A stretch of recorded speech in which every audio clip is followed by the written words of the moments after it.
Bueno, muchas gracias por la asistencia. Vamos a hablar en primera parte de la evidencia científica en suplementación. A veces se ve en los medios que se dice que no hay evidencia en la suplementación integrativa y en la suplementación en general, lo cual pues ya veremos que no es así. Bueno, estamos hablando de suplementación, habría que definir un poco en qué consiste. Bueno, los suplementos o los complementos alimenticios básicamente son vitaminas, son minerales, hierbas o fitoterapia, aminoácidos, ácidos grasos y otros componentes dietéticos. Es muy amplia su definición, vienen en varias presentaciones, en tabletas, líquidos, geles, en fin, en muchas formas. Y la idea es en esta charla mostrar un poquitico del concepto de la ciencia y lo que hay publicado al respecto.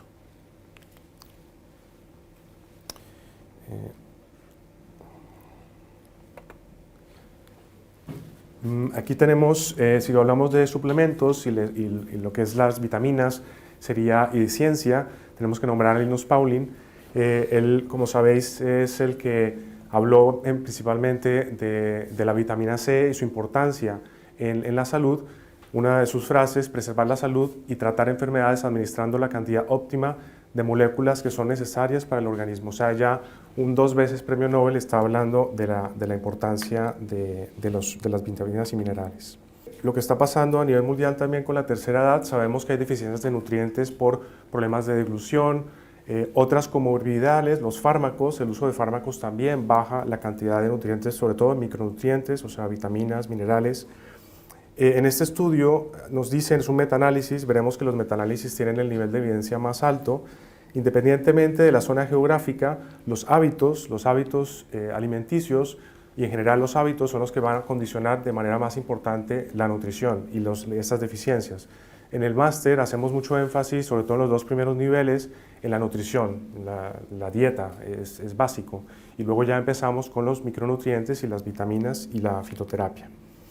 Bueno, la CDC, que es el centro estadounidense donde se hace una estadística de lo que está pasando a nivel de nutrición, pues dice lo mismo, hay deficiencias de hierro, de yodo, de vitamina A, de folato, de zinc.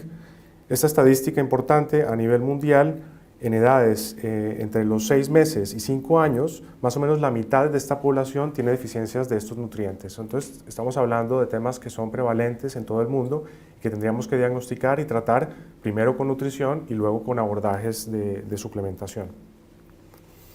La OMS tiene un apartado donde hablan de las intervenciones que tienen evidencia científica, que son eficaces. Por supuesto, nos hablan del ácido fólico en el embarazo, no solamente durante, sino incluso después.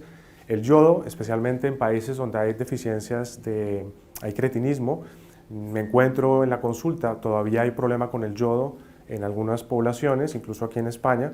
El calcio en las mujeres que tienen tendencia a hipertensión en el embarazo y, por supuesto, en otras poblaciones donde se fuma.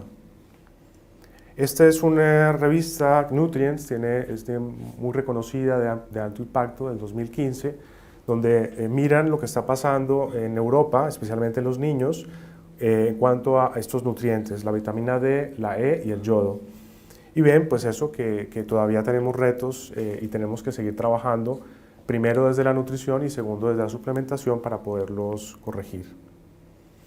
Este es un estudio epidemiológico a nivel global de lo que está pasando con los micronutrientes y nuevamente pues dicen eso, ¿no? Que seguimos teniendo problemas con el yodo, el folato, la vitamina A, el zinc, y todos estos van a tener implicaciones tanto en la fisiología, estados que probablemente no se manifiesten en enfermedades como tal, no siempre, pero sí puede tener que ver con problemas inmunológicos, falta de energía. A veces no siempre tiene que haber una enfermedad para tener estas deficiencias, ¿no? Algo de la prevalencia del uso de los suplementos oscila dependiendo del país, por ejemplo, oscila entre el 22 y el 53%. Ya Alfredo nos mostró la cantidad de personas adultas que utilizan suplementos en Estados Unidos. Los que más utilizan son los multivitamínicos, conos y minerales, fueron los más utilizados, ¿no? Esto ya lo hemos visto. Entonces, ¿qué pasa? Que hoy día con internet, con los medios, es abrumadora la cantidad de información. A veces es difícil filtrar realmente lo que es relevante, lo que desde el punto de vista científico tiene validez, y por eso la idea de tener una formación y de estas charlas es dar a conocer pues, lo que hay en este momento en ese sentido. También es cierto que en lo que pasa en los medios a veces no siempre es acorde a lo que realmente dicen los estudios, y muchas veces hay intereses pues, económicos y de otro tipo que hacen que se tergiverse la información. Cuando hablamos de evidencia, lo que tiene más evidencia son las revisiones sistémicas, los metaanálisis. Lo que se hace ahí es que se miran estudios de ensayos controlados, aleatorizados, sistémicos, se compara y se sacan conclusiones. Es lo más alto en evidencia. Luego vendrían los estudios de corte, las revisiones sistemáticas, después el estudio de caso-control, la serie de casos y finalmente la opinión de expertos. Todos estos tienen un nivel de evidencia. Lógicamente no siempre se puede tener este nivel tan alto, y ya veremos que en algunos estudios, incluso de ensayos de metaanálisis, pues según cómo se diseñe, porque igual están hechos por humanos, hay un componente humano, pues puede haber diferencias, ¿no? en los resultados. Entonces, a mayor evidencia, entre más es un metaanálisis, pues la calidad de la evidencia es mayor, y hacia abajo, pues la magnitud del sesgo pues es mayor. Obviamente, una investigación in vitro o en animales no siempre se puede extrapolar a lo que pasa en humanos. Es un tipo de evidencia, pero pues hay que verlo desde ese punto de vista.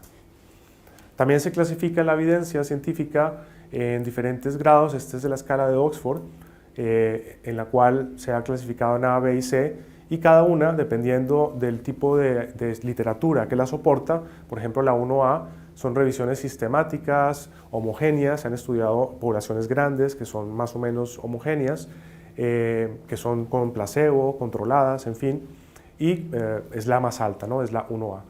La 1B, pues ya empezamos a bajar un poco la evidencia, pero siguen siendo A, B y C, siguen siendo evidencias buenas. En el Observatorio de Salud y Medicina Integrativa es un proyecto que ha tratado de trasladar tanto a los terapeutas como a algunos pacientes, incluso o a usuarios, literatura científica con la fuente original traducida, lo que son los abstracts en español, para que podamos empezar también a informarnos desde una visión más objetiva tanto de componentes como de terapias y también de suplementos. Los invito a que la visiten, está todavía en creación. Bien, en este estudio es del 2013. Aquí lo que se trató de evaluar es qué le pasaba a las personas que tomaban algo de suplementos o que no tomaban ningún tipo de suplementación. Entonces, ¿qué fue lo que encontraron? Los que no tomaban ningún tipo de suplemento tenían un 96% de niveles inadecuados de vitamina D, un 48% de niveles inadecuados de vitamina C y así, 96% de niveles inadecuados de... Los que tomaban algún suplemento tenían un 25% de niveles inadecuados de vitamina D, o sea que mejora mucho el nivel de estas vitaminas. Solamente un 3% de nivel inadecuado de vitamina C, un 5% de la E y un 2% de la A, o sea que mejoró bastante en los que tomaban algo de suplementación. Esta es la gráfica mostrando en los que tomaban y no tomaban suplementos y los niveles en sangre de estas vitaminas. Por supuesto que esto tiene implicaciones fisiológicas. Si tenemos baja la vitamina D, si sabemos lo que hace la vitamina D, la vitamina A, etcétera, pues eso va a tener implicaciones en la fisiología y en malestares como mínimo y por supuesto también enfermedades. ¿Qué pasa en algunos estudios que se hacen en la suplementación o cuando se analizan estudios? Muchas veces faltan datos del análisis en sangre de las vitaminas antes y después del estudio. Luego, algunos están mal diseñados directamente. Otros se utilizan dosis o muy altas o muy bajas y por supuesto cuando sale el estudio pues no evidencia que sean eficaces. En algunos casos, en estudios que se hacen con sustancias naturales, se inicia con pacientes muy críticamente enfermos, entonces claro, no se ve un impacto realmente en la patología. Y a veces también en algunos metaanálisis se quitan resultados que han sido positivos en algunos estudios y no se incluyen en el análisis final de esta literatura. Entonces, ¿qué pasa? Que si miramos estos sesgos, por supuesto que la conclusión en algunas literatura va a ser que los suplementos no funcionan, pero tiene que ver en gran parte tiene que ver con esto, y también que falta más investigación, más financiación para estudiar sustancias naturales, ¿no? Sustancias que no son patentables. Un ejemplo, si tenemos deficiencias de vitamina D, Sabemos que la vitamina D maneja una gran cantidad de genes, por lo tanto estos genes van a producir proteínas que están en muchos procesos metabólicos y eso va a tener implicaciones en la salud, es evidente. Entonces tenemos que subirlas. ¿Qué pasa con la vitamina D? No se puede subir fácilmente con la alimentación. O tomamos sol o nos suplementamos. Entonces hay situaciones donde la suplementación es el primer camino para corregirlos, ¿no? Este es un estudio de Cameron y Pauling en el cual observaron que el tratamiento con vitamina C intravenosa como apoyo, o sea, complementando los tratamientos convencionales de quimio, radio, cirugía, encontraron que, y luego dada suplementación oral, presentaban tiempos de supervivencia 4 veces mayores que en los no tratados, con la vitamina C intravenosa y la oral. Luego la clínica Mayo trató de repetir el experimento, pero solo lo hizo con vía oral, vitamina C oral, no es comparable. Entonces, ¿qué pasó? Ellos encontraron que no mostraron los mismos beneficios. Esto ha salido se ha publicado luego en los medios, pero si tú lo revisas realmente, lo que hicieron Cameron y Pauling y el estudio de la Clínica Mayo, por más prestigio que tenga la Clínica Mayo, pues no es lo mismo, no podemos extrapolar los datos. Claro, la vitamina oral no se absorbe en gran cantidad, los beneficios en enfermedades degenerativas de este calibre tienen que ver más con la vitamina C intravenosa, es un ejemplo. Otro fundamento o razón para tener en cuenta los suplementos son los polimorfismos genéticos. Son esas variantes genéticas que gran parte de la población tiene, que también implican la diferencia de color de ojos, de cabello, pero también alteraciones metabólicas. Estas son algunas de estas deficiencias, por ejemplo, la MTHFR afecta el metabolismo de la homocisteína. La homocisteína es una molécula que si está muy alta, pues tiene problemas cardiovasculares y del metabolismo. Esta alteración de la FUT2 afecta la absorción de la vitamina B12. Entonces, si tenemos a alguien que tiene esta alteración genética y no lo sabe, pues por más de que consuma la B12, pues no la va a absorber porque tiene este problema. En este caso, la solución sería una vitamina B12 sublingual, por ejemplo. Otra alteración, si tenemos acá la CP2R1, afecta la conversión de la vitamina D en su forma activa, su forma hormonal. Entonces, claro, estas personas van a tener problemas con la vitamina D a pesar de consumirla incluso en suplementos de 3. En fin, esto lo vemos en el máster, en un módulo, nos va a hablar una experta, Ruth Matute, sobre la injerencia de los genes y cómo se pueden hacer exámenes e interpretar esos exámenes. Este es un lugar que se llama 23andMe, es un sitio donde se toma la información genética, luego se puede enviar hay muchos lugares, Prometeasa es otro, donde se envían esos reportes y te hacen un diagnóstico de los alimentos que deberías procurar evitar, cuáles deberías aumentar e incluso sugerencias de suplementación. Es muy interesante. De esto se va a hablar cada vez más en el futuro. Si tenemos una deficiencia de esta enzima, la MTHFR, que es la que pasa el ácido fólico desde aquí arriba hasta su versión activa, que sería esta, que es el 5-metilfolato, si nos falta esta enzima, que está aquí subrayada, ¿qué va a pasar? Pues que no vamos a poder activar el ácido fólico. Eso va a tener importancia porque va a hacer que si no hay ácido fólico activado, el 5-metilfolato, se va a aumentar la homocisteína. Y recordemos, la homocisteína aumenta el riesgo cardiovascular. ¿Cuál sería la solución de esto? Buscar productos que tengan la versión activada del ácido fólico, o sea, que tengan el 5-metilfolato o la suplementación. Y esto tiene implicaciones en el metabolismo, la detoxificación, etcétera, etcétera. Esto también implica que si no tenemos este metilfolato, al final vamos a tener problemas genéticos, porque muchas de esas metilaciones, que son las que controlan los genes, pues no van a estar activas, entonces va a haber una desregulación genética. ¿Qué porcentaje tiene de la población esta alteración genética del MTHFR? Bueno, un 40% de la población la tiene en un aspecto reducido, es decir, no tiene un impacto mayor porque no es una alteración, es un poco técnico esto, pero no es homocigota, es decir, que en los genes hay uno que está alterado y otro no está alterado. Luego la funcionalidad se reduce solo al 40% de esta enzima. Pero si tenemos una alteración homocigota, que es solamente el 20% de la población, aunque eso es bastante, 20% de la población es mucho, vamos a tener un 70% de reducción en esta capacidad de convertir esta vitamina. Entonces, interesa realmente conocer esto, especialmente en el embarazo, etc. Bien, la American Family Physician sacó un reporte, esto es de la Universidad del Monte Sinaí, que es bastante prestigiosa en Estados Unidos. Hicieron una revisión de la evidencia que hay en las terapias integrativas. Hablaron no solamente de suplementos, sino también de otras disciplinas, pero en concreto de los suplementos, comentan que las preparaciones a base de plantas y los suplementos nutricionales pueden ser útiles como primera terapia de línea en ciertas afecciones, por ejemplo el aceite de pescado para los triglicéridos, la hierba de San Juan, que es el hipérico para la depresión, el extracto de ginkgo biloba para la demencia o como terapia de apoyo con la coenzima Q10 para la insuficiencia cardíaca, y reducir la diarrea por antibióticos con los probióticos. Pero claro, esto implica que tenemos que conocer los médicos y los terapeutas, las interacciones y también la seguridad y cómo podemos ayudar a estos pacientes, pero esto están recomendando, entre otras cosas, para bajar los costes. Aquí el nivel de evidencia de lo que hemos hablado, la acupuntura para ayudar al dolor de espalda, el lumbar, un nivel de evidencia A. Recordemos los niveles de evidencia. Coenzima Q10, nivel de evidencia B, sigue siendo alto. La coenzima Q10 para apoyar la falla cardíaca y mejorar la clínica, ¿no? El aceite de pescado, los omega 3 para bajar los triglicéridos, evidencia C. Ginkgo biloba, con este extracto, no cualquier extracto. En los estudios es importante cuando vemos un estudio que el extracto muestre la cantidad de principio activo y eso pues claro, para poder extrapolarlo a otros. Aquí estudiaron este extracto y vieron una mejoría del estado cognitivo en algunos pacientes con demencia. Esto fue un metaanálisis que se hizo utilizando un extracto.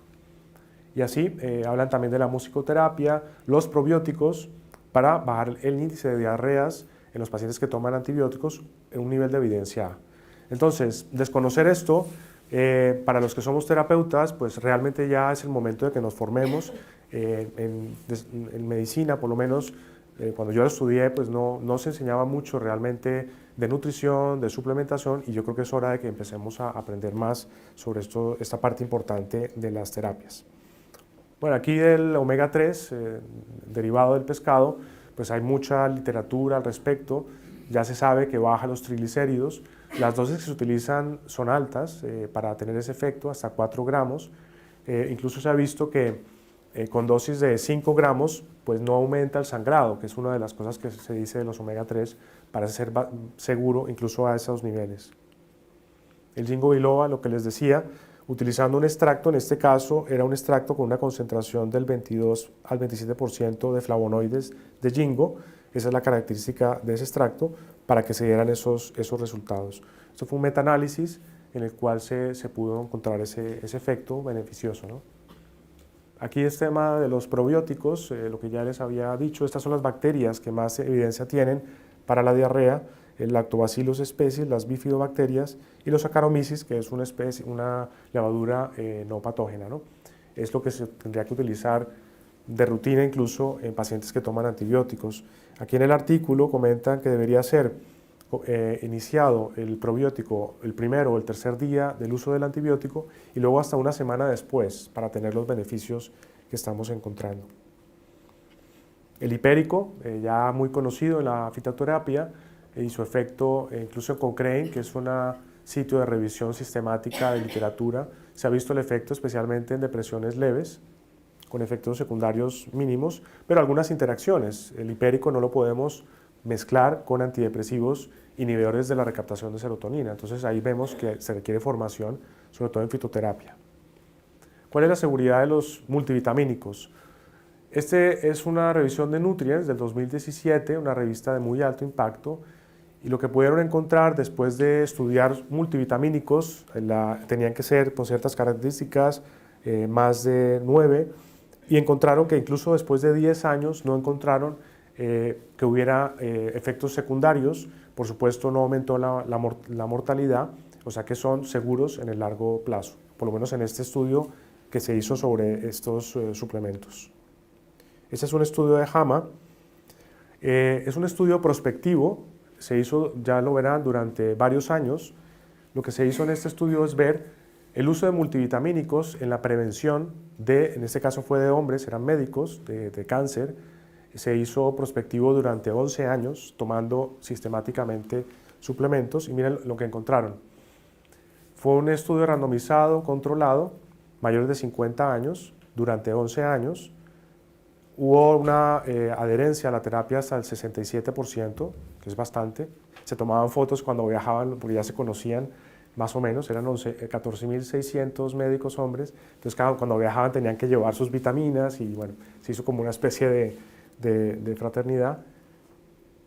Y bueno, ya lo pueden leer, esto es lo que encontraron, una disminución total de cáncer en el 8%, que parece poco. Si ven la línea, la verde fue los que tomaron la vitamina y la roja lo que no. De cáncer de pulmón también hubo un impacto. Este es un estudio ya otro, donde se vio lo que pasa en el largo plazo.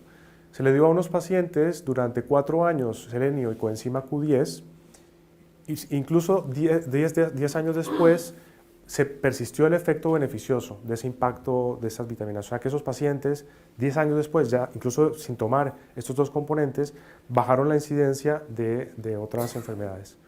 Bien, aquí les quise traer algo para ver que incluso a veces se publican cosas absurdas. Este es un estudio que se publicó en esta revista Journal of Pharmaceutical Science y en otras dos. El estudio titula una nueva herramienta para luchar contra parásitos intergalácticos, o sea, intergalácticos, ¿no? De otros planetas. Por supuesto que no existen. Este artículo lo hicieron deliberadamente mal, digámoslo así, para ver si colaba en la literatura y se encontraron que fue publicado en 3 sitios. Y cuando ustedes lo revisan, está lleno de palabras extrañas. Bueno, además dice, proponemos una herramienta útil para combatir el problema ya antiguo de estas bacterias intergalácticas, ¿no? En fin. Solamente esto fue enviado a 4 journals. Hubo algunos que pidieron dinero para que se publicara el artículo, ¿no? Y otros lo publicaron directamente sin ningún comentario. Sí hubo algunas que sí fueron revisadas por expertos y decían, bueno, esto tiene que ser una broma, bacterias intergalácticas, eso no existe, ¿no? O sea que sí hubo algunas revistas que fueron serias en obviamente no aceptarlo. Aquí lo tienen para que lo revisen. Bueno, esto lo voy a saltar porque me quedan solo 4 minutos. Quería comentarles un poco. Bueno, el uso combinado de terapias convencionales con terapias naturales, hay bastante evidencia donde se ve que se potencia si se hace de una manera adecuada. Se comparó la eficacia de un fármaco antidepresivo con el uso de una concentración de cúrcuma y azafrán. Este es un estudio randomizado, doble ciego, placebo y controlado, o sea que tiene un nivel, por lo menos en el diseño, muy bueno. Y efectivamente vieron que había una mejoría significativa en esos pacientes que además de tener depresión tenían síntomas ansiosos, esas depresiones atípicas que son difíciles de tratar. Este es otro del 2016 donde se habla del efecto del lino, del aceite de lino o linaza para ayudar en la presión arterial. Es una revisión sistemática y un metaanálisis. Conclusión, este metaanálisis muestra que hay una significativa disminución de los valores de la presión sistólica y diastólica. Obviamente los estudios siempre muestran que hay que hacer más estudios, ¿no? Siempre. Pero bueno, tenemos algo natural que por lo menos en esta evidencia ve que se puede ayudar y sería interesante antes de agregar más fármacos, por lo menos que el profesional lo pueda valorar. Bueno, la coenzima Q10 en la migraña se ha visto que puede bajar la frecuencia, pero no tanto la intensidad de las crisis migrañosas. Este es un metaanálisis también randomizado. Bueno, la osteoporosis ya sabemos lo que hace la vitamina D. Esto es de la New England Journal of Medicine, quizás la más prestigiosa. Bien, aquí la vitamina D para ayudar a prevenir enfermedades respiratorias. Tenemos esta de la British Medical Journal, es de gran impacto del 2017. La conclusión es que la vitamina D es segura y puede ayudar a evitar infecciones de vías respiratorias altas. Entonces, no hay evidencia. Yo creo que nos falta leer más, saber buscar la literatura, tener criterio para escoger lo que realmente es válido y lo que no es válido y informarnos e incorporar en nuestras terapias esta información. Laura. No sé cómo estamos de tiempo. La degeneración macular, difícil. La degeneración macular no sabemos qué hacer bueno, sabemos qué hacer, pero es muy difícil controlarla. Son tratamientos muy costosos. Aquí en este artículo, que es de la revista Ophthalmology, dicen, se evidenció que la combinación de vitamina C en 500 miligramos, aquí hablan dosis altas, realmente 500 miligramos, 500 miligramos pues no es una dosis alta, lo que pasa es que eso habría que revisarlo de dosis altas. La vitamina D, 400 unidades, el betacaroteno, 15 miligramos, 80 miligramos, esa sí es una dosis más alta de lo habitual, de lo que se recomienda, digamos, a nivel de CDR, de dosis diaria recomendada. Se encontró una reducción marcada en la progresión de la degeneración macular avanzada con la edad, resultado que persistió durante 5 años después de la intervención. Imagínense, se hizo esta intervención con unas vitaminas en estas dosis, en una enfermedad que suele ser progresiva, en la cual hay tratamientos que son eficaces pero muy costosos y con efectos secundarios importantes, y vemos esta intervención lo que mostró. Obviamente verán al final del estudio, hace falta más estudios para poder corroborar, patatín, pero bueno, estamos hablando de sustancias que se podrían utilizar. Y bueno, es lo que les quería decir. Les queda la charla por si pasé las diapositivas muy rápidas y muchas gracias por su atención. Gracias.